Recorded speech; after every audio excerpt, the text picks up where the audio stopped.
Helen and Caro, I think, exemplify the principles of equally well. Our friends in New Zealand, in terms of the collaboration, working together collectively and so willingly and so enthusiastically sharing and supporting what we're doing in Australia. We have so much to owe them, and I'm really looking forward to this presentation. So let's welcome Helen Lockett and Caro Swanson.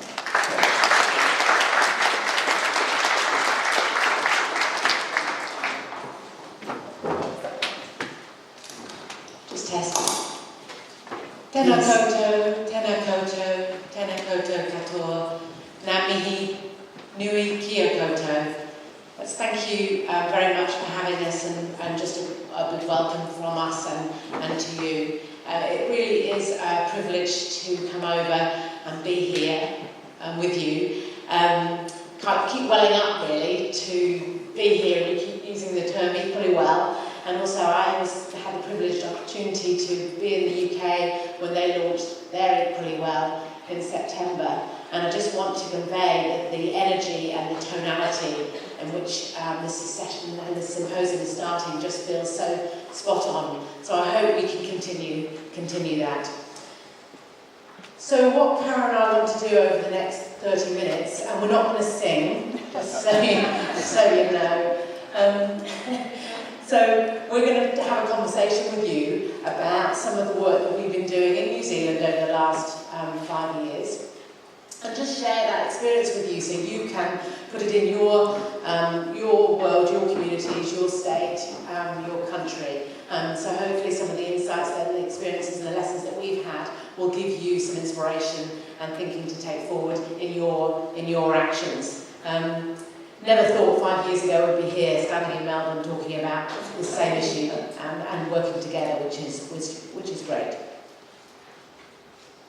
So firstly, just to touch on the essence of what Equally Well New Zealand. Never thought again I'd have to brand it. I wanted to keep saying Equally Well New Zealand. So Equally Well in New Zealand is really based on evidence, both in terms of what we do, how we understand, like Simon's talking about very clearly, how do we understand the interventions and the ways in which we need to work to be effective, and also how we work together. So we're very much using some of the evidence, emerging evidence base on collective impact to move through and build a collaboration to affect change. So we're evidence-informed in both what we do and how we work, and bringing lived experience evidence, published evidence and practitioner expertise together to do that. So the beginnings, which I think are so important because they set the foundation for whatever happens next, but you never know that at the time. So this just happened to turn out really well. So in the beginning, there was a meeting of leaders from the non-government mental health and addiction sector, and that discussed the number of untimely and unexpected deaths of people using their services, and felt that that was not acceptable. I was kind of interested in this because I am a person with lived experience, and I've done lived experience roles for the last 20 years and worked in mental health for that time doing those. And right from the beginning, even when I first started using services about 30 years ago, we all knew we popped off earlier than most people. We used to talk about it. So it was, when it came out as this thing, it was like, what? You're surprised? Didn't you notice? We did. And so it was kind of interesting. But so when this issue started to come out, it was definitely not acceptable, but somehow it had been accepted. And I think a lot of that was around, it was such a big thing that nobody knew where to start with it or what the different roles would be around that. But yes, things needed to change because it's not right. It was never right and it never will be right. But I was really concerned when I first started hearing Helen talk about it and other things. And I'm like, whoa, there's a whole pile of assumptions going on here that I'm not sure are okay, and it had a scary feel of stuff being done to and for us without us. Like all these really well-intentioned, good-hearted and wonderful people coming up with these ideas, but without us. So, you know, for me, having monthly girth measurements isn't going to do anything good for my mental health. Might work for others, not so good for me. But we have these, thank you. I know my girth is amazing, just saying. Self-created. But we had, you know, all this good intention and amazing ideas, but without us. So I was really worried. I was also worried that we are a group of people who are under intense scrutiny a lot of the time. And now you're going to put the rest of our lives under scrutiny too. You know, not only do we have to reveal our deepest, darkest, not only does that get examined, talked about, discussed and judged by people we don't even know often, now you're going to start looking at our physical health and making judgments about that too. And that really worried me. I thought, do we really need this? There may have been a bit of projection there. I failed every single diet I've ever tried. Well, actually, I've succeeded spectacularly for about 2 weeks. That was on a good time. But yeah, so I was a bit worried about all of that. And because none of this is enough to not do things, but it was really important that we talked about it. So I talked to Helen about this whole idea of 25 extra years or 20 extra years isn't worth it if they're shit. Oh, sorry. if they're not very nice years, and how we have to look at that in the bigger picture as well. That giving people extra years wasn't necessarily always what people wanted, but how we come at things was super important. Honestly, turn up with an exercise regime for me. Just saying I do exercise actually. But if someone came and gave me one, that would be the last thing I'd ever do. I'd go and eat ice cream or something. You know, so it's how we come at things, how we don't put people under more scrutiny. And that was some of the really important early discussions. Weren't there? And I've talked too much. No, not at all. I also, just to say, I noticed that Simon had the F word on the slide, so I think we're okay. I also noticed that Russell didn't say that we were just out of high school. Did you notice that? just say that. What's with that? But the great thing was Helen listened when we brought these things up, and we listened. Yeah, and I think we're going to keep referring to that listening and that respect, and those dialogues and those conversations that create a collaborative that is different, that is full of energy, and in which you meet new people. So we really felt, I guess this is where some of my expertise was coming into, and saying, well, if we're going to go out big and strong, and particularly go out to the rest of the health sector, and respect the fears and concerns of people, then we need to really get our evidence clear. And so in 2014 we published the first evidence review, looking at, ask the question, do New Zealanders with serious mental health and addiction issues have a reduced life expectancy? Sadly, we found we were no different to other countries. What are the contributing factors or issues around that premature mortality and high comorbidity of physical health issues? But thirdly, most importantly, what's the evidence around what we can do about that? And as always, often the evidence on what we can do is less, but actually it's been growing so much in the last few years, and since we started in 2004 to 2014, that in 2017 we actually produced an evidence update because this area was going so quickly and evolving so quickly. And as Caro says, we spent a lot of time, a small group of us who were really beginning to get together and think about this, listening to people's experiences and concerns, and thinking about the tonality of going out with a major movement for change. But the other thing that I really encourage you to do in this room today and then in the next 2 days, but also when you go back into your communities, is make some new friends. And it's just amazing, the people that we're meeting. And in fact, I introduced an equally well champion who has predominantly been working in the mental health and addiction sector the other day, and I encouraged her to present at a primary care GP practice nurse symposium. And she travelled, and that was a big deal for her, and she came, and then she was like, oh my goodness, what a breath of fresh air. You know, I've really met this whole group of new people who are really interested in some of my expertise, but also I'm really interested in their expertise. So make new friends, just a few examples up there. And because this is complex, and because there's no one silver bullet or magic potion to take, that we've got to have a systemic approach, and Lucy was talking very much about that this morning. So we because it's complex, because the factors are interrelated, we're going to need lots of people and lots of organisations. And the irony of this picture is that I went into the College of GPs in May in 2014 to see if they would endorse the Equally Well work. And this Journal of Primary Care was lying on the coffee table as I was waiting for the appointment. And it had this whole article in it, written by Professor Nice, on how it would take the system. So I was able to take that into the meeting and go, look, primary care is talking about this. And as Simon was talking about earlier, exercise and sports science have been talking about this area. So how do we meet like-minded people to think about working together? The other thing about building a whole group of people to make change is that we need different people. We need a diverse collaborative. And that brings itself issues because people talk with different languages, have different experiences and different knowledges, and how do we respect that? But everyone brings something. The reason I quite like this picture is it makes me think about the fact that we need people who can help reduce the boulder. We need people who have the skills and knowledge to reduce the size of the slope.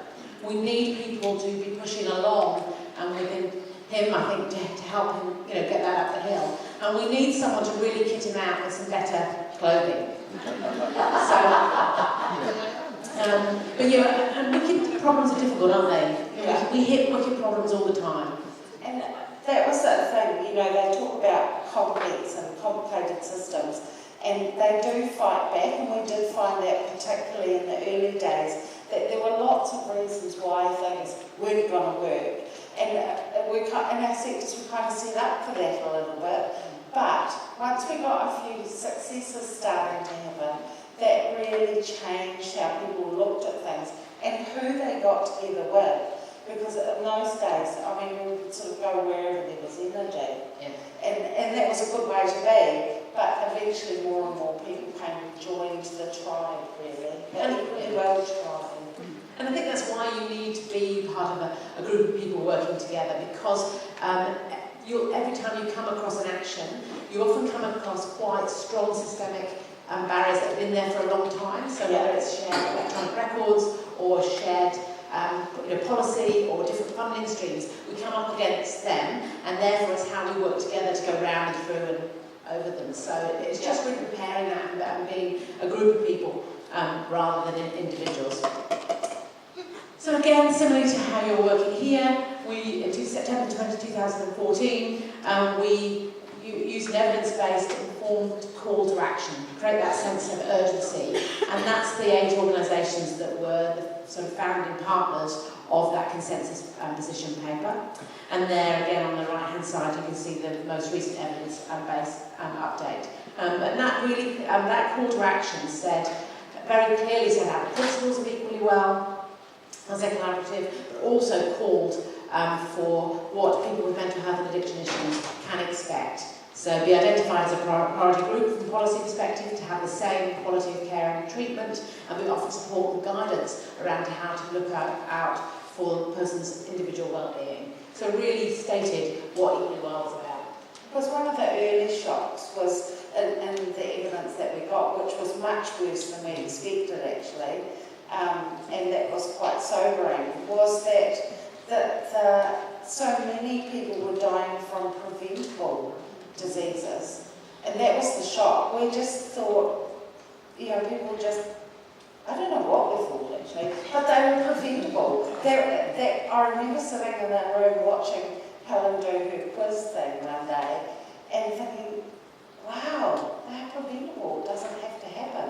And that just was like, it seemed crazy. So, it was really important to kind of get all people into this whole thing, because we don't get cancer more than other people, but we die from it more often. So there was, again, looking really nuanced, and I think that's the other thing that you can do today. If you want to get yourself really immersed in what the evidence tells us, get it's a really like a 101 on what the evidence is telling us. So you can go out and be sharing that with other people. And we, as a support, a backbone support in New Zealand, we have a set of slides that people can use that really are clear about the evidence in this area and what we can do about it, so people can give consistent messages about how to bring change.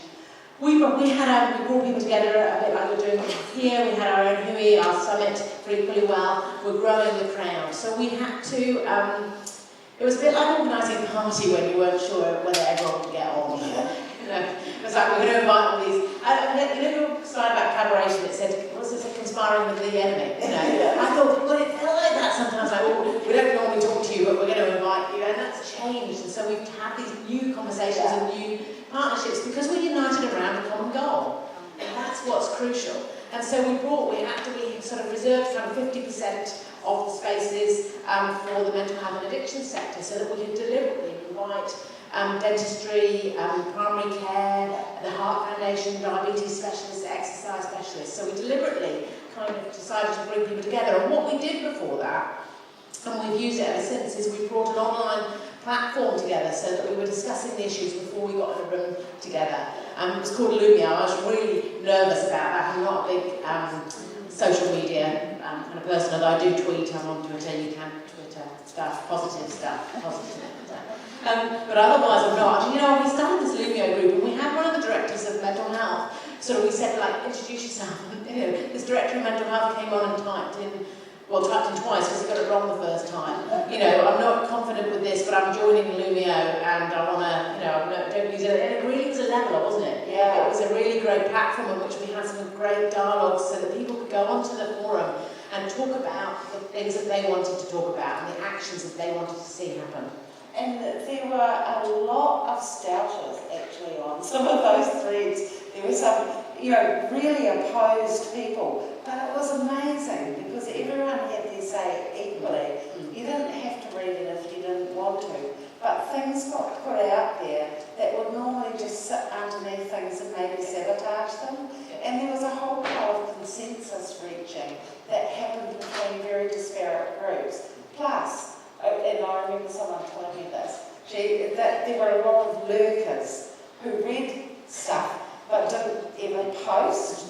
And I was talking to one and they said it was fantastic because they could just follow things through. I think it's really important to have a common place to go where you can talk out things and where you as people who might provide services can hear from people who experience those and be able to have an equal conversation about that. Yeah, because I had psychiatrists saying this is great, I can have a conversation with someone with experience who's not my patient, GPs, nurses coming onto that, and likewise people with lived experience saying this is not my psychiatrist or my GP, and we're having a dialogue. So really valuable. So we've used that, and we continue to use the online platform Lumio. There's many others, but that really worked for us to try and get a sense of what were the really important priorities for people, get feedback on issues, but also talk across the interest groups, the power dynamics, the professional boundaries, the hierarchies, that sort of thing. And it was self-monitored.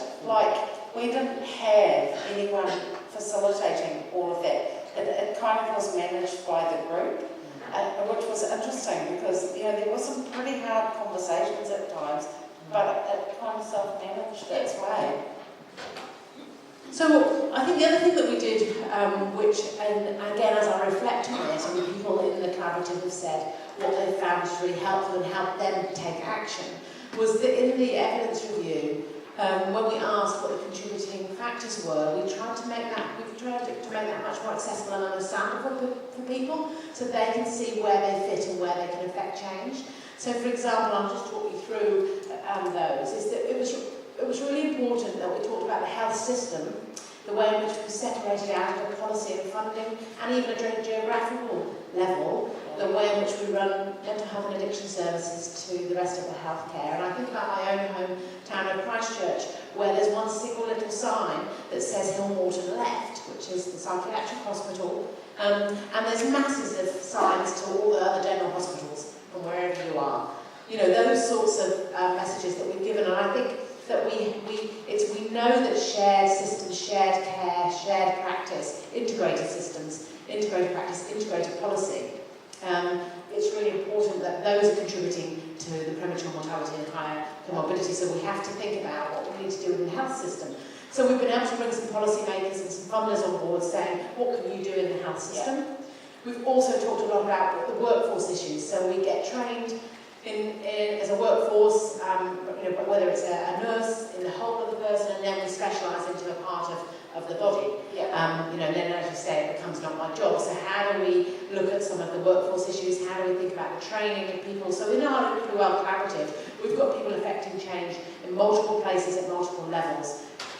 Diagnostic overshadowing, being a big workforce issue, which has come up time and time again, and primary care, our GP community have really taken that on board and thought about that. A phrase that previous to Equally Well they had not been that versed with actually, but they've come out of the college being really clear and giving some really clear information about that. And basically saying when you have one diagnosis, it overshadows everything else. Yeah, that in a nutshell. Yeah. I want to go on to that third top area, which started life as lifestyle choice factors.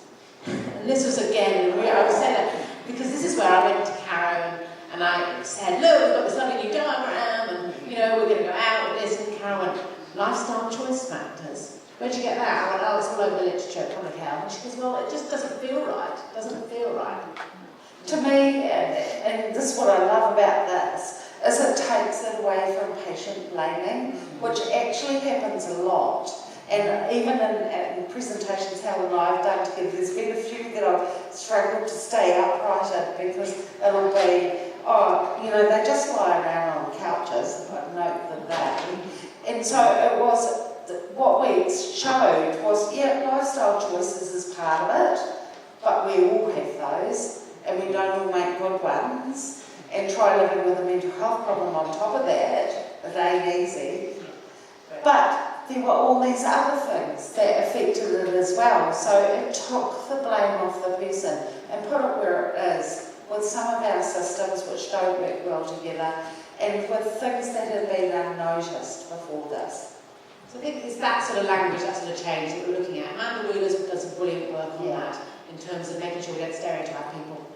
So we had to start thinking differently about the way we looked at the issues. So some of you are familiar with this. The first time I saw it, I could only see the older woman. Now I can see the younger and the older woman. If you can't see that, you could Google that and have a look later, spend some time over it. There are two images. I had to shift my own views rather than seeing this as an issue only for mental health and addiction services, that it was a health equity issue for the whole of the health system, as well as other players across the health system.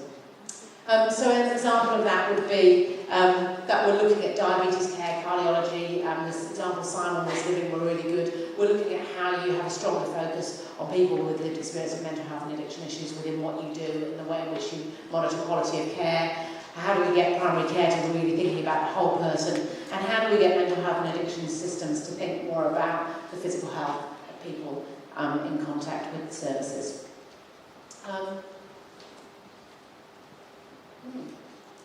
Now stop. I'll come out. So the next slide shows the whole group of organisations that have endorsed the position paper in New Zealand. You'll surpass us quickly. The UK already has. That's okay. We're small. So it's not a competition, it's just an amazing movement of people. And what we're able to do now is we go back to these organisations and say, you've endorsed the consensus position paper, what are you doing, how are you taking action, share your action, and and take more action. So we're really working on turning endorsements into action plans. It's Helen, I don't think you can say it's not a competition if it's New Zealand and Australia. But we want it to be pro rata or per capita, right? Just saying. Also, again, you've got principles, and we're really working on people saying, if you've got your Equally Well action plan, and you've got your initiatives that you're undertaking, how are they? Assess them against the principles. If you've got your own Equally Well action plan and you've got no new friends or new partnerships in it, you're a single one that doesn't sound very equally well to us. So really just getting people to self-evaluate against the principles of the collaborative. Collective impact brings people together in a structured way to achieve social change. We have a backbone team that is people like me and others, and Emma, who's here, who we've been described as tenacious terriers. We never go away, we keep going. But that's really important. Stalkers, in other words. You've signed up now. What would you like to do? But it's really important so that we keep it on everyone's radar. We were very privileged to get a couple of awards actually, but one I just wanted to point out because you're also part of this now. We're part of a growing international movement for change, and it shows that a great deal of value can be added to the health and health-related sectors through collaboration around a common goal. And just in a short time, I've worked in mental health and addiction services in the UK and in New Zealand for more than 20 years, and I've never worked on something where it's been so easy to bring people with you. It's been an amazing time. Every week we have someone ringing up or a new organisation endorsing. Before we finish off, we can't possibly cover all the examples of action and impact. We're wanting to do some more work to really understand how it's changing for people when they make contact with services. But this is just a bit of a smorgasbord of different initiatives. Our National Diabetes Strategy talks about diabetes and the importance of screening for people in contact with mental health and addiction services. That's an example. The middle bracket there is TV1, where we had the Chief Medical Officer of the Heart Foundation talking about cardiovascular disease risk and mental health. And he had to come through his own journey in the last 5 years. He was an amazing Equally Well champion now. So he was interviewed on TV1. We don't need to be on TV1. He's on TV1 talking about the significant risk for people who live with mental health and addiction issues on cardiovascular disease. That's change. That's impact. So be intentional about building and sustaining collaboration, and if you're particularly interested in this, shameless plug for the workshop this afternoon that Emma's running. Create a sense of urgency. This is what you're doing today.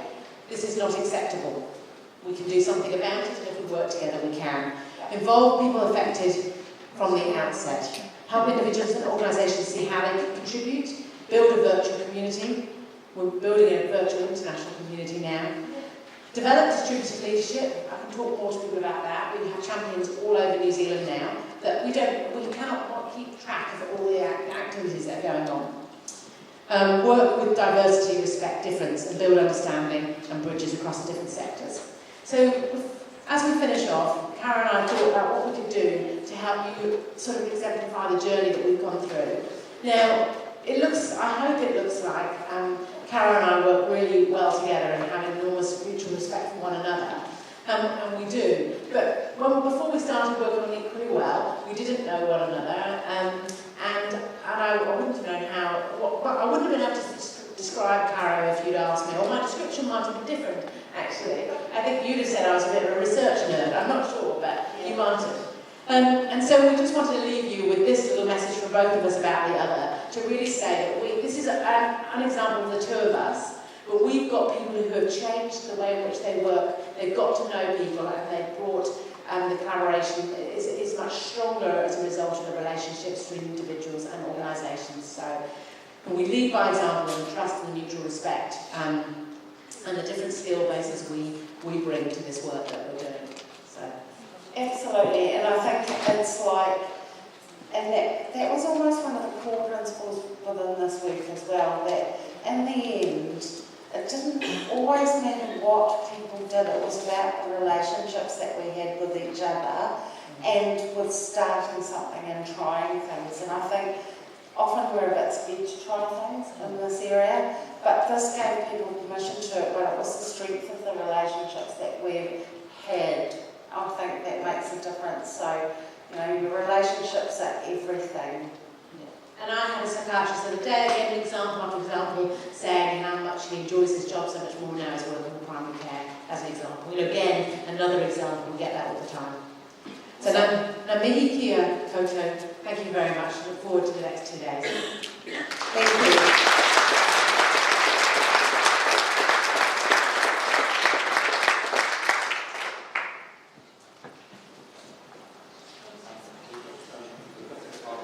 Questions, if there's any questions from the floor. Leanne's got the microphone.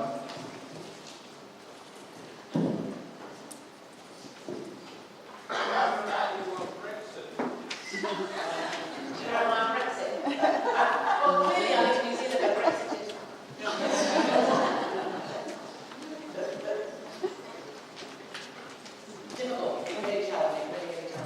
I have a question, because you're more developed than us, and even though you are very young, it's not that you're not, it's my eyesight that's failing, it's not that you're just out of high school, but you are more further on the path than us in development in terms of equally well. I'd be interested sort of where you see your next challenges and the next steps for you and how that might relate to us in our equally well path. I'll just give up and then you do. I think the hardest thing, and I've been leading our less restrictive practice work for co-leading for the last few years as well. Helen's there too. And it's keeping that energy and momentum up. So you have to keep bringing in fresh things so that you keep that momentum up. We go through waves, don't we, Helen? And so I think that's one of the hardest things, but also just keeping up with research and what's modern, but applying them in very humanistic ways. And that's, we keep coming back to our core values. Look, I think we've really kept it as a groundswell of movement going with the willing. I think we will need to be more intentional in some areas. So I don't think we've made the gains that I would like to see in oral healthcare, dentistry, for example. So we need to think about how we're intentional about bringing stakeholders around that. As I said, really thinking about turning those commitments and awareness into tangible actions and bringing that into business as usual for organisations. And I think that having a very small backbone team with people who aren't doing it full time, while sometimes it feels like an incredible disadvantage, means you have to call on other people. So you have to call on other people to do things and bring their resources and their support to the table. We're not going around with an equally well funding pot. We're asking organisations to think about bringing it into business as usual. So really strengthening it into everyday practice, like the Heart Foundation example. And I think too that understanding that there's many layers, so there's individual response, both people who access services and people who give services, but there's organisation, there's government, there's it goes across so many things. One of the things I do love about Helen is I described her once as a Rottweiler. in a flattering way. She doesn't let go, and we have such brilliant champions, and they will take you forward into that. But Helen just doesn't give up. She is a bit stalkery sometimes. And you find people who are like you, and also we ride the change. We're going through major changes in mental health and addiction services and the system in New Zealand, amongst many other things at the moment. And I think there's some bind some people together on a journey, while some of the other systemic stuff is changing. We just keep riding this and keep going. Don't we? I think people really like being on our walker. Yeah, we try and make it fun as well. One last question I see that today. Hello, my name is David Peters. I'm a consumer and also a member of the Equally Well Consortium. I'm wondering, you talked a great deal about the need to get beyond the call to action, the raising awareness and the agreement that action needs to be taken, and getting into the actual acting and making it part of business as usual. And I think that's, we've got a great agreement from Australian service providers and funding bodies that action needs to be taken. It's part of a national plan for addressing mental health and suicide prevention. But I guess part of it is getting these disparate and fragmented services in different states with different priorities on board and getting that embedded in the practices. I guess I'm wondering about what insight you might be able to lend. Look, I think it takes that time, but it's worth picking where you're best to put your energy. So we did 2 years of a literature review on mental health and addiction and cardiovascular disease risk for two sentences, eventually in the new primary care guidance on cardiovascular risk assessment for the whole population, for 2 sentences, but that will never go. That will be in our cardiovascular disease guidance for forever. It'll keep being updated. And so those take time, but then so pick the areas where it's worth putting some energy at a policy systems level. Another example is planners and funders putting what are you doing about equally well in any tender process for new services, in any contracts. So just really being, especially being targeted about some of the systems change where you're going to get the best leverage, particularly in your state or as a country, I think. So spending a little bit of time on that. as well as going where the balloon arts and other stuff. And put allies together, you know, that's really important. The lived experience voice and family voice is really important, but so is the clinical voice, and different things are important to different groups, so we try to provide that. Evidence is often really important to clinical teams, but people who are accessing services just want to know what will be the benefit or what needs to change or how do they become part of that. So, you know, trying to do those things at multiple levels was really helpful. I guess that's why we're all here today and tomorrow. Thank you both for your presentation and sharing. Thank you. All I was going to say was about the kind of co-design thing. We get presentations, even though we're rock fighters, and you know, you get stuff. Most of the time it's pretty good, but sometimes the stuff is hard, and so going in pairs is really important. And I guess the last thing that I wanted to say was just because you're a champion that equally well doesn't keep you immune. This time last year, I spent 7 hours on the operating table having open heart surgery, and I was shocked. I didn't even know I had anything wrong. And so I felt like such a dick, but I did text her. I did it again today. But I texted Helen and said, I'm now the poster girl for equally well. I can't see anything wrong with the word dick. No, that's what she said.